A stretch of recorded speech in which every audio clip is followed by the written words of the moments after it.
ए सवर्णा हो. पाहुणा आले तर जर पाणी पिणी दे. पाणी ती देते की जावं तुम्ही मटण बिटन घेऊन या जावा त्यांना मस्त बर बर जातो मटण आण तुम्ही हा? हा या अहो बसा राहू द्या पाणी. काय चाललंय मग वहिनी? काय नाही बघा सगळं व्यवस्थित बघा तुमचं काय चालू आहे काय नाही यायला काय ताप ते काय ना एक बोलू होतं मला. बोला की. तुमचा नवरा बाहेर बाण मारतोय, लय पटत नाही आपल्याला असलं बाबा. बाण म्हणजे काय असतो बाण माहित नाही तुम्हाला एवढं वय? हा? अहो चाटाळपणा करायला लागलाय. शर्ट कोणाचा आहे? आमच्या ह्यांचंच आहे मग इथं का टाकलाय? ते वळणीवर वाळू घातलेला धुवून टाकलेला ते आणलं इकडं. वहिनी हा? ही तुमच्या कपाळी टिकली तर लय बारीक आहे हो. हा माझी बारीक आहे की ते. हो, ही टिकली.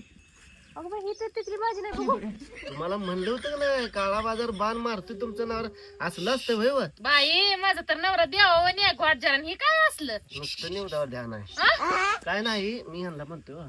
माझा तर नवरा लय राग गुणाचा आहे ग वहिनी जरा सांभाळून ती आधी कुणाची आहे बघा. तुमची तर नवरा माझी तर टिकली नाही बघा ही त्या नवऱ्याला तर चांगली बघतील बघा काय पाहुणं लय साजू काय म्हणता भिडलं ना आता. अहो मटण कुठे बी खाऊ. ए सवर्णा तिथले शर्ट पैसे आण.